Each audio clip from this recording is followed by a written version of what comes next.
The cantina was dark and filled with smoke from a dozen different worlds. Commander Zethkree sat alone at a corner table, his cybernetic arms clicking softly as he lifted another glass of blue liquid to his scarred mandibles. The metal replacements still ached in the cold, a constant reminder of what the humans had taken from him. The young woman approached his table with careful steps. She was small, like most humans, with dark hair and bright eyes that seemed too eager. Zethkree had learned to recognize that look. Humans always wanted to know things. "Commander Zethkree?" she asked in perfect galactic standard. "My name is Lisa Chen 9. I'm a journalist with the Coalition News Network. I was hoping I could ask you some questions about the war." Zethkree's 4 eyes focused on her with the predatory stare that had once made enemy soldiers flee. The human didn't even blink. That should have been his first warning. "Go away, human," he growled, his voice rough from too much drinking and too many years of screaming orders over battlefield noise. "I have nothing to say to your kind." But Lisa didn't leave. Instead, she pulled out a small chair and sat down across from him. The chair looked like a child's toy under Zethkree's massive frame, but it held the human's weight easily. "I'm doing a documentary about alien perspectives on the Terran integration war," she said, placing a small recording device on the table. "Specifically, I'm researching human combat effectiveness and how it compared to coalition expectations. And is now." Zethkree's hand stopped halfway to his glass. His cybernetic fingers twitched as old memories stirred in his mind like angry wasps. Human combat effectiveness. As if those simple words could describe the nightmare that had consumed 3 years of his life and the lives of millions of coalition soldiers. "You want to know about human combat?" he asked, his voice dropping to a whisper that somehow seemed more threatening than his earlier growl. "Child, you have no idea what your species truly is." Lisa leaned forward, her eyes bright with curiosity. "Then tell me. Help me understand what it was like from your perspective." Zethkree stared at her for a long moment. She was so young, so clean. Her clothes were expensive, her hands soft. She probably hadn't even been born when the war started. She had no idea what her people had done, what they were capable of.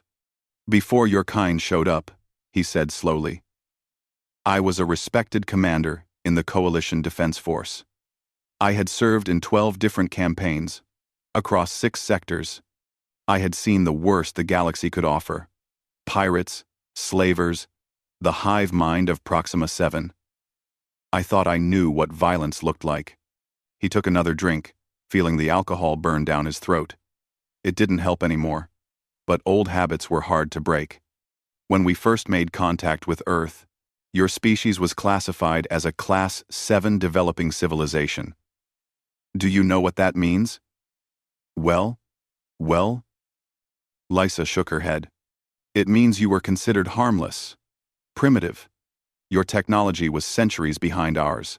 Your fastest ships could barely break the light barrier. Your weapons were still based on chemical explosives and metal projectiles. We had energy weapons that could turn a mountain into glass." Zethkree's mandibles clicked in what might have been bitter laughter. "The Galactic Coalition has protocols for integrating developing species. We've done it thousands of times. We make contact. We demonstrate our superior technology. We offer membership in the Coalition in exchange for following our laws and customs. Usually, the new species is grateful for the opportunity. But humans weren't grateful?" "Oh, you were at first," Zethkree said. "Your leaders seemed eager to join. They signed the treaties, agreed to the terms. We thought it was going to be another smooth integration, just another primitive species that would benefit from our guidance and protection." He paused, staring into his glass as if he could see the past floating in the blue liquid. "The problems started small. Your military representatives wanted to participate in joint training exercises. Nothing unusual about that. New member species always want to show off for their new allies. We thought it would be a good way to demonstrate the gap between us. help you understand your place in the cosmic order. What happened? Your Captain Martinez happened, Zethkri said, his voice filled with something that might have been respect or fear. She was a small woman, even by human standards, looked fragile as spun glass. Our xenobiologists had already analyzed human physiology. Weak bones, slow reflexes, limited strength. No natural weapons like claws or poison or armor plating. Zethkri's cybernetic arm whirred softly as he gestured. Admiral Thisazara decided to have some fun with her, challenged her to spar with some of our best fighters. Hand-to-hand combat, no weapons. He picked a Vorthak berserker first, then a Zentaurian blade dancer, then a Scythian crusher. 3 different species, all bred and trained for combat. And she destroyed them, Zethkri said quietly. Not just defeated them, destroyed them. The Vorthak was unconscious in 30 seconds. The Zentaurian lasted almost a minute before she broke both his arms. The Scythian, she did something to his neck that made him unable to move for 3 days. Lysa's eyes widened. How? That's what we couldn't understand. She used techniques we had never seen. Movements that seemed to defy physics. She turned their own strength against them. Used their size as a disadvantage. Most disturbing of all, she was calm the entire time. No berserker rage, no chemical enhancement, no technological assistance, just skill and intelligence applied to violence. Zethkri finished his drink and immediately poured another from the bottle on the table. Dr. Kelunar, our chief xenobiologist, ran every test he could think of on human volunteers. What he found kept him awake for weeks. What did he find? Redundancies, Zethkri said. Your species is built like a military vehicle designed by paranoids. You have backup systems for your backup systems. 2 kidneys, when you only need 1. A liver that can regenerate from almost nothing. A brain that can reroute around damaged areas. Most species evolve specialized traits for survival. You evolved to survive everything. The old soldier's 4 eyes fixed on Lysa again, and this time she did look uncomfortable. But the worst part wasn't your physical advantages. It was your psychological profile. What do you mean? Every other species in the galaxy has psychological limits, breaking points where they'll surrender, rather than face certain death. It's basic survival instinct. The individual's life is more important than abstract concepts like honor or duty. Zethkri leaned forward, his massive frame casting a shadow over the small human. Your species doesn't have that limitation. You'll die for ideas. You'll sacrifice yourselves for people you've never met. You'll choose pain over surrender. Death over compromise. He sat back, his expression grim. When the hardliners in the coalition decided to test human resolve by attacking one of your outposts, they thought they were conducting a simple demonstration of power. Show you that resistance was futile. Accept your surrender. Move on to full integration. But that's not what happened? No, Zethkri said, his voice hollow. That's not what happened at all. We thought we were being generous, offering your kind a place in the coalition. We thought we were saving you from yourselves. We had no idea. He trailed off, staring at something only he could see. No idea what? Zethkri's cybernetic fingers clicked against the table like gunfire. We had no idea that we were the ones who needed saving. Zethkri's eyes grew distant as he stared past Lysa into memories that still haunted him. The cantina noise faded to a dull buzz as he began to speak again, his voice taking on the flat tone of someone reciting facts to avoid feeling emotions. The command carrier Hegemony's Pride was the most advanced warship in the Coalition fleet, he said. 2 kilometers long, armed with plasma cannons that could crack a moon. Admiral Thisazara ran it like his personal kingdom, and we all believed in Coalition superiority. Lysa waited patiently as Zethkri gathered his thoughts. 6 years ago, when we first entered your solar system, everything seemed normal. Standard first contact protocols. We detected your primitive radio signals, your chemical rockets, your nuclear weapons. Basic technology. Nothing threatening. Our computers classified Earth as a minor world, with no strategic value. Zethkree poured another drink but didn't touch it. Tissara was confident. He'd personally overseen the integration of 14 species. The pattern was always the same. Show up with overwhelming technology, demonstrate power, accept grateful submission. Simple. But the assessment process revealed something odd about humans. Your species didn't fit any known biological patterns. Most civilizations develop from a single, dominant trait. Scythians are strong. Zentorians are fast. Vorthak are tough. Humans were average at everything. The old soldier's mandibles clicked thoughtfully. Dr. Kalunar called you generalist predators. No specialization, but no major weaknesses either. Decent strength, decent speed, decent intelligence. What worried him was your adaptability scores. They were off the charts. Adaptability scores? How quickly a species can learn new skills or adjust to changing environments, Zethkree explained. Most species have rigid behavioral patterns. Change is difficult, stressful, often impossible. Humans seem to thrive on change. He finally took a sip from his fresh drink. The first real warning came during the cultural exchange demonstrations. Captain Martinez was professional, polite, eager to learn about coalition technology and customs. But when she asked about our military traditions, Thisazara saw an opportunity to establish dominance. He challenged her to spar? Not just her. He wanted to demonstrate human inferiority to the entire First Contact team. Show your people exactly where they stood in the cosmic hierarchy. So he arranged a tournament. 3 of our best fighters against 1 human representative. Zethkree's cybernetic fingers drummed against the table. I was responsible for security, so I watched everything. I expected it to be over quickly. Maybe learn something about human psychology by observing how your captain handled defeat.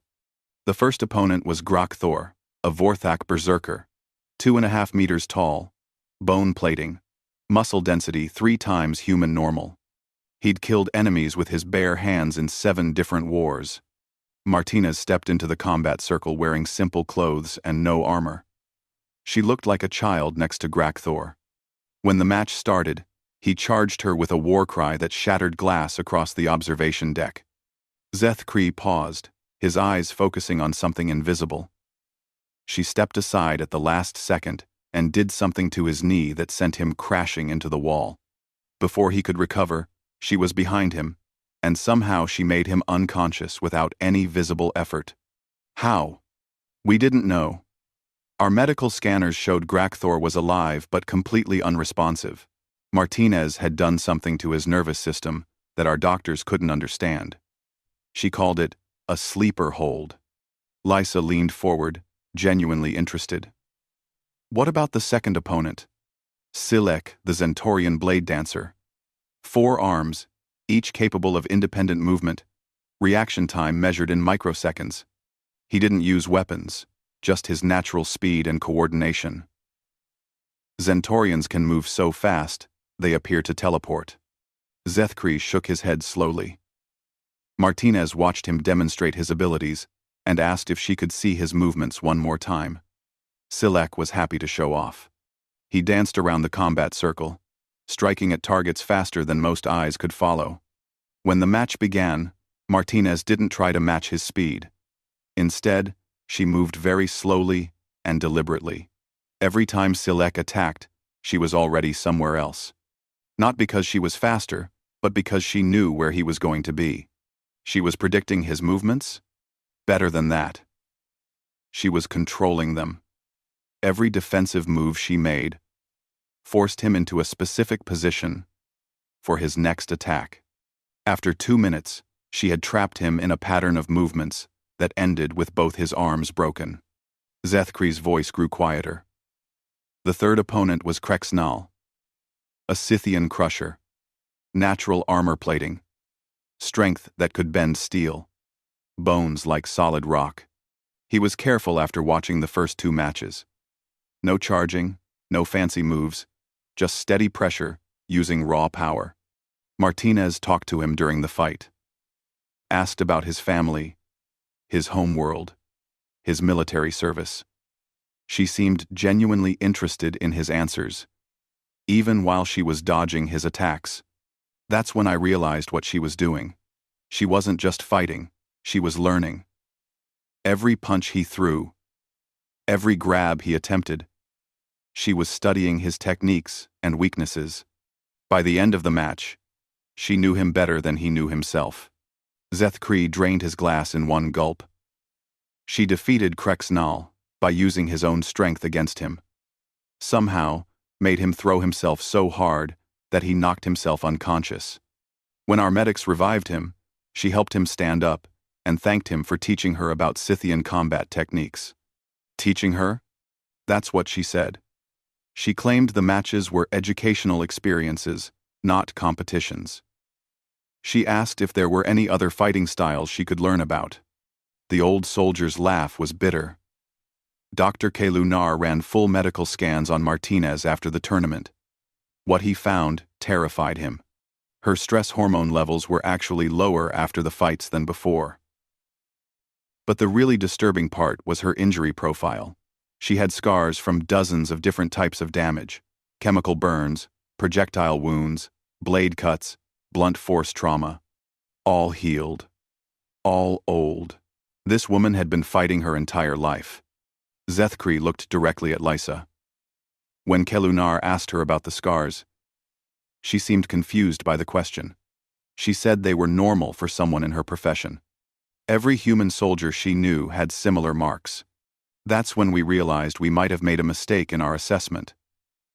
But it was too late. The hardliners in the Coalition Council had already decided that humans needed to be taught their place in the cosmic order. The attack on New Sarajevo was supposed to be a simple demonstration. Send an overwhelming force against a minor human outpost, accept their surrender, establish coalition authority. Clean, quick, minimal casualties.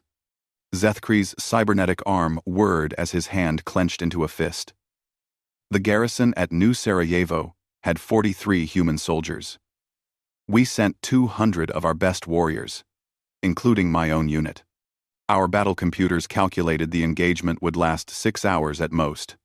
After 18 hours of continuous fighting, only 12 of our warriors made it back to the ships. His voice dropped to a whisper. And they were never the same. The things they had seen, the things humans were capable of. It broke their minds. What happened down there? Zethkri stared at his empty glass, then reached for the bottle again. His cybernetic hand shook slightly as he poured. We learned that everything we thought we knew about warfare was wrong. Zethkri's voice became hollow as he continued, his 4 eyes staring at nothing while his mind traveled back to that terrible day on New Sarajevo. The attack plan was perfect by coalition standards, he said. Orbital bombardment to destroy their heavy weapons, followed by rapid deployment of ground forces. Standard overwhelm tactics that had worked on hundreds of worlds. He paused to steady himself with another drink. New Sarajevo was a mining colony on the edge of human space. 43 soldiers guarding industrial equipment and civilian workers. Our intelligence said they had basic projectile weapons and maybe some improvised explosives. Lysa waited silently as Zethkri gathered the courage to continue. The first sign something was wrong came during the orbital strike. Our targeting computers identified their weapon positions and communication centers. When we hit them, the humans didn't scatter or hide like every other species would. They started singing. Singing? Battle songs in their native languages. Our communication officers picked up dozens of different melodies coming from the human positions. They were coordinating their defense through music. Zethkri's mandibles clicked nervously. Then came the landing. 200 coalition warriors in full combat armor, supported by hover tanks and air cover. We expected the humans to surrender when they saw our numbers. Instead, they opened fire from positions that shouldn't have existed. They had turned their entire colony into a trap. Every building, every piece of mining equipment, every storage container was a fortified position. The old soldier's cybernetic arm whirred as he gestured. But that wasn't the worst part. The worst part was how they fought. Every other species we'd encountered had predictable combat patterns. Defensive formations, tactical retreats, surrender protocols when losses became too heavy. Humans fought like they didn't care about dying. They would attack impossible targets with insufficient weapons. Single soldiers would charge groups of our warriors armed only with knives or tools. They used their own bodies as weapons when everything else failed. Zethkri's voice dropped to barely above a whisper. I watched a human engineer rig himself with explosives and run toward one of our hover tanks. He was already wounded, bleeding from multiple plasma burns. But he was laughing while he ran. Laughing. Why would he do that? To destroy a weapon that was killing his friends. He traded his life for tactical advantage without hesitation. The explosion took out the tank and 3 of our soldiers. Zethkri refilled his glass with shaking hands. That's when I realized we weren't fighting soldiers. We were fighting something else entirely. Something that understood death differently than any other species in the galaxy. The humans started using tactics that violated every known rule of warfare. They booby-trapped their own wounded. When our medics tried to help injured humans, the bodies would explode. They used their own dead as shields and weapons. I saw a human soldier carry his fallen comrade's body as cover while advancing on our positions. When he ran out of ammunition, he threw the corpse at one of our warriors as a distraction. Lysa looked sick. That's horrible. It was effective, Zethkri said coldly. But the physical tactics weren't what broke our soldiers. It was the psychological warfare. Humans seemed to understand exactly how to break alien minds. They learned our languages during the battle. Somehow, in the middle of combat, they figured out enough Vorthok and Scythian and Zentorian to taunt us in our own tongues. They would shout insults about our families, our honor, our beliefs. But worse than the insults were the compliments. When a human killed one of our warriors, sometimes they would kneel beside the body and say something respectful in our language. They would close our dead's eyes and speak what sounded like funeral prayers. Zethkri's voice cracked. My birth-clutch brother Vekri was killed by a human trap. An improvised explosive hidden under what looked like medical supplies. When the explosion cleared, the human who had set the trap came out of hiding. I thought he was going to desecrate the body or take trophies. Instead, he helped me carry Vekri to safety. He didn't speak Vorthok perfectly, but he knew enough to ask about our death rituals. When I told him, he performed them. Gently closed Vekri's eyes, arranged his limbs properly, spoke the traditional words. Tears began to flow from Zethkri's eyes, a sight that would have terrified any coalition soldier who knew him. Then, he looked at me and said in broken Vorthok, I am sorry for your loss. He fought with honor, and he walked away. What did you do? Nothing. I just sat there holding my brother's body, while humans and coalition soldiers killed each other all around us. I couldn't understand how the same creature that had murdered Vekri could show such respect for his death. Zethkri wiped his eyes with his cybernetic hand. Dr. Kelunar later explained it to me. Humans have something called compartmentalization. They can separate their emotions from their actions. A human can kill you efficiently and professionally, then genuinely mourn your death. The battle lasted 18 hours. By the end, we had lost over 90% of our ground forces. The humans had lost everyone. Every single defender was dead or dying. But they had won. A force 1/5 our size with primitive weapons had destroyed a coalition assault force. Our surviving warriors were traumatized, our equipment was destroyed, and our confidence was shattered. Zeth Kree stared at his reflection in the blue liquid. When the rescue ships arrived, they found me still holding Vec Kree's body. The human who had killed him had left a small flower on my brother's chest. A simple white flower from their homeworld. I kept that flower for 3 years. It dried and crumbled, but I kept every piece. I still don't know why. Lisa was quiet for a long moment. What happened after New Sarajevo? Lise. The coalition leadership panicked. The reports from the surface made no sense by our understanding of warfare. How could a primitive species, with inferior technology, defeat superior forces through sheer will? Dr. Kelunar worked around the clock to understand human psychology. What he discovered kept him awake for weeks. Zeth Kree's mandibles clicked anxiously. He called it persistence predator syndrome, combined with tribal warfare evolution. What does that mean? It means humans evolved on a world that was actively trying to kill them, not just the environment or other species, but everything. Your own planet tested your species with ice ages, volcanic eruptions, floods, droughts, predators, diseases, and worst of all, other humans. Zeth Kree leaned forward. Every human alive is descended from survivors of countless apocalypses. Your species has been refining the art of survival for millions of years. You don't just know how to fight, you know how to endure. The Coalition Military Command made a decision that doomed us all.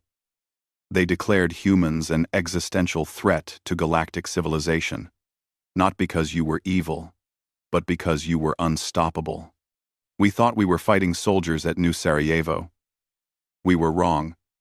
We were fighting an entire species that had been forged by apocalypse and refined by genocide. Every human civilian was a potential warrior.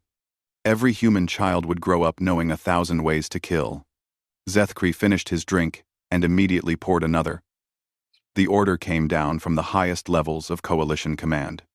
Humanity was to be completely eliminated before they could spread their violent culture to other species. What we didn't realize was that by making that decision, we had already lost the war. Zeth Kree's cybernetic fingers drummed against the table as he prepared to tell the darkest part of his story. The cantina had grown quieter around them, as if the other patrons sensed the weight of the memories being shared. After New Sarajevo, the Coalition assembled the largest military force in galactic history, he said. 5,000 warships from dozens of different worlds. Plasma cannons that could boil oceans, kinetic weapons that could shatter continents, biological weapons that could sterilize entire planets. He paused to take a shaking drink. The plan was simple. Surround Earth, demand immediate surrender, and if they refused, turn their world into molten rock. Quick, clean, final. Lisa watched him carefully. But that's not what happened. We underestimated human adaptability again. In the 3 months between New Sarajevo and our arrival at Earth, they had somehow reverse-engineered enough of our technology to mount a defense. Zeth Kree's laugh was bitter. Their ships were still primitive compared to ours, but they had learned to use them differently. While we followed traditional fleet tactics, humans threw out every rule of space combat. What do you mean? They used suicide attacks as standard strategy. Human ships would ram coalition vessels without warning. They filled civilian transports with explosives and sent them against our formation. Most disturbing of all, they sent ships crewed entirely by volunteers who knew they wouldn't survive. The old soldier's eyes grew distant. I was aboard the command ship during the Battle of Soul's Gate. Our admiral was confident that human morale would break when they saw our numbers. 5,000 ships versus maybe 300 human vessels. Instead, the humans opened communication channels to every ship in our fleet. They didn't threaten us or demand our surrender.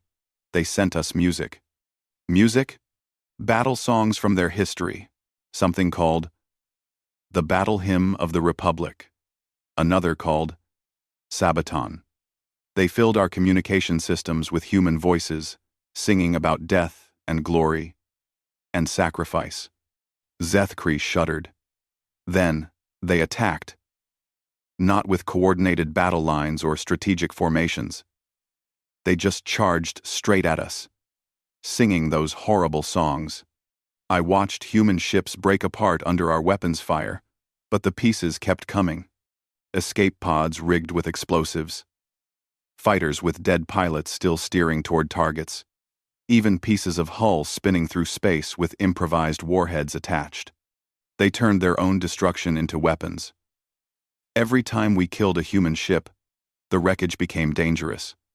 We couldn't advance without risking collision with debris that might explode. Zethkri refilled his glass with trembling hands. But the space battle wasn't the worst part. The worst part was when our Marines tried to board damaged human vessels. What did they find? Humans who had been fighting in vacuum without proper life support. Humans who continued operating weapons systems while bleeding from decompression injuries. Humans who rigged their own ships to explode rather than let us capture them. Our soldiers started refusing boarding missions. Trained coalition Marines, veterans of a dozen campaigns, would rather face court-martial than set foot on a human ship. Zethkri's voice dropped to a whisper. Then the humans did something that broke our entire understanding of warfare. They started recruiting from their criminal population.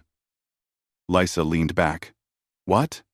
Earth's prisons were full of humans who had committed violent crimes against other humans. Murder, torture, terrorism. Instead of executing them or keeping them locked up, human military leaders offered them a choice: fight in the war or die in prison. They created special units of human criminals and pointed them at coalition forces. Humans who had spent years learning how to hurt other humans for pleasure were suddenly given military weapons and told to be creative. Zethkri's cybernetic arm whirred as he clenched his fist. Coalition databases were updated with psychological profiles so disturbing that reading them became classified information. Humans who had invented new forms of torture, humans who killed for entertainment, humans who understood pain as an art form. These weren't soldiers fighting for honor or duty. These were predators who enjoyed violence, and humans had weaponized them. I saw the recordings from our captured ships. Human criminals would board coalition vessels not to destroy them, but to terrify the crew. They would hunt our soldiers through the corridors like animals, making sounds that had no translation. The old soldier paused to steady himself. One of them left messages for us, written in coalition blood on the walls of our own ships. The translation was, "Thank you for giving us new things to play with." Our psychologists tried to understand human criminal behavior. What they found was worse than anything we had imagined. Humans could be conditioned to enjoy causing pain. They could learn to feed on fear and suffering. Zethkri looked directly at Lysa. Do you understand what that means? Your species can deliberately create monsters from your own people, and then control them well enough to use them as weapons. But the criminals weren't even the worst human soldiers. The worst were the ones they called berserkers, normal humans, who could enter a mental state that removed all psychological limitations. I witnessed a human berserker continue fighting after losing an arm. He used the severed limb as a club while laughing. When he ran out of ammunition, he threw himself at our soldiers and bit one of them to death. Our medics found chemical changes in berserker brains that should have been fatal, adrenaline levels that would kill any other species, pain tolerance that made them effectively immune to torture, and complete suppression of survival instincts. Zethkri emptied his glass in one gulp.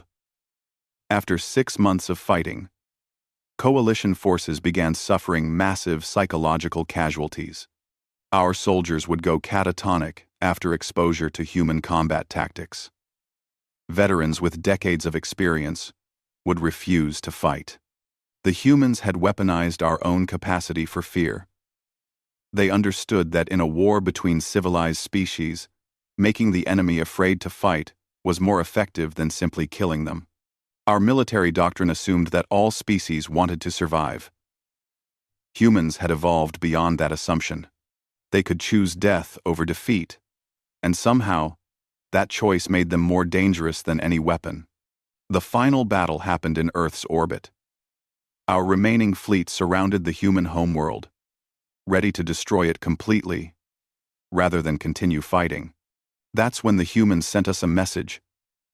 Not a surrender, or a plea for mercy. They thanked us. Thanked you? For showing them how to fight in space, for teaching them about galactic military technology, for helping them understand what they were capable of. Zeth Kree's voice became hollow. Then they detonated their own moon.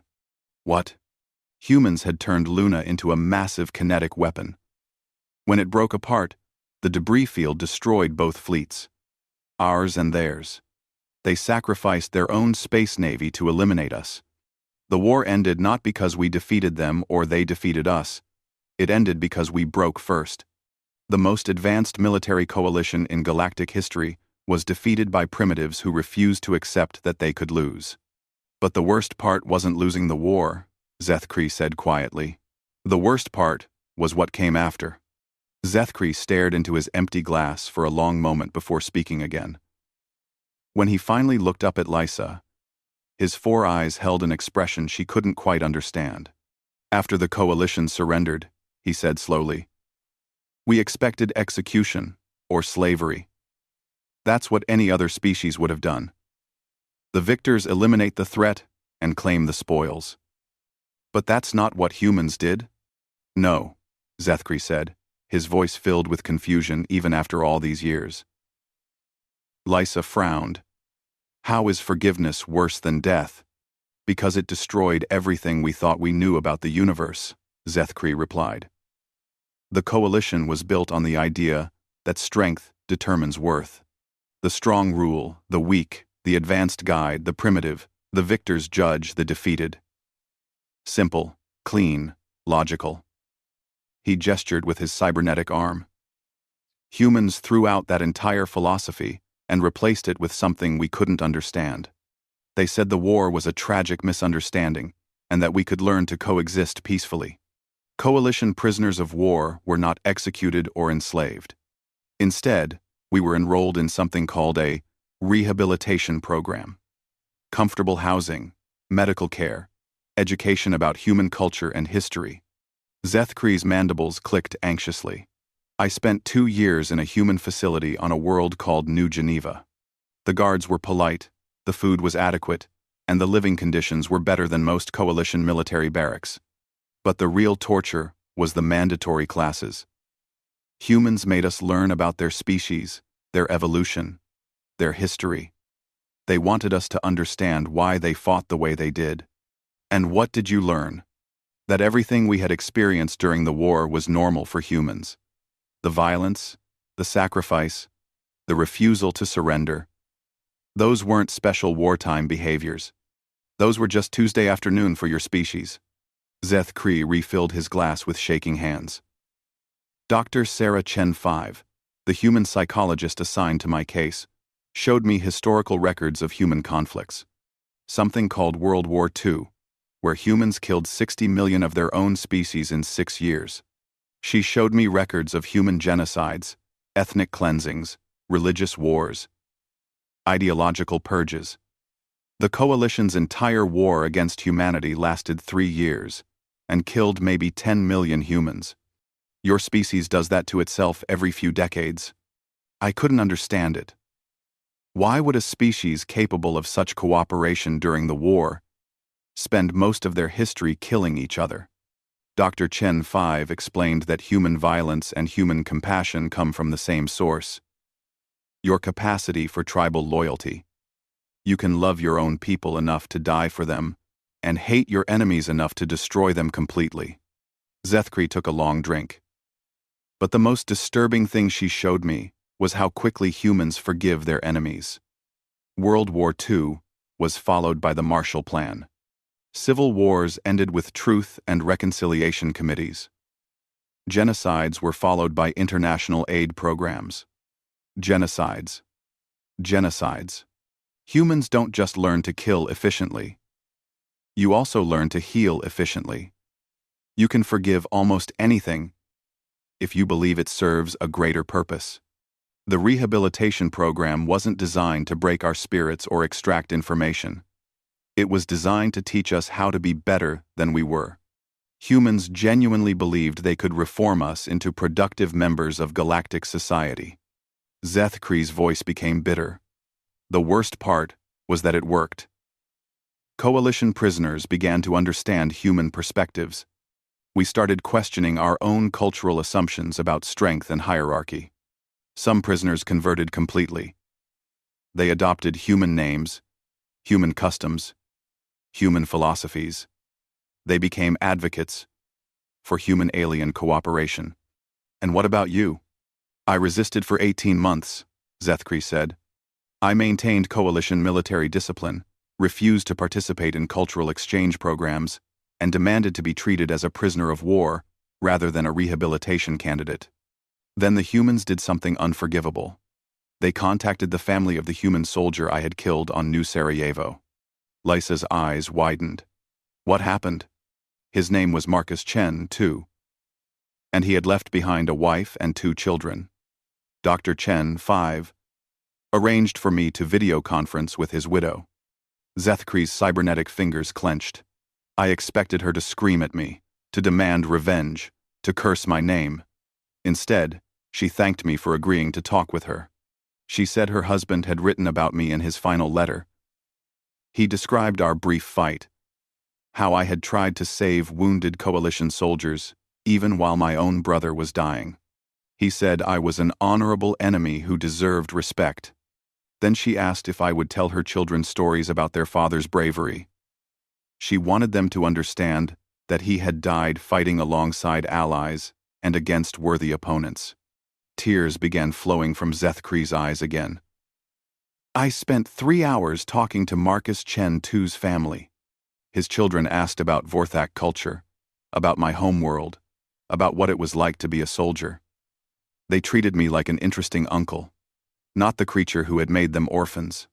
When the call ended, Marcus's widow said that her family would be honored to have me visit Earth someday. She said there would always be a place for me at their table. Zethkree wiped his eyes with his organic hand. That's when I realized the true dark reality about human combat. It's not that you're unstoppable killers. It's that you're unstoppable killers who choose not to be. I don't understand. Humans could have exterminated every coalition species after the war. You had the technology, the weapons, and the motivation. We had tried to commit genocide against your entire race. Instead, you chose mercy.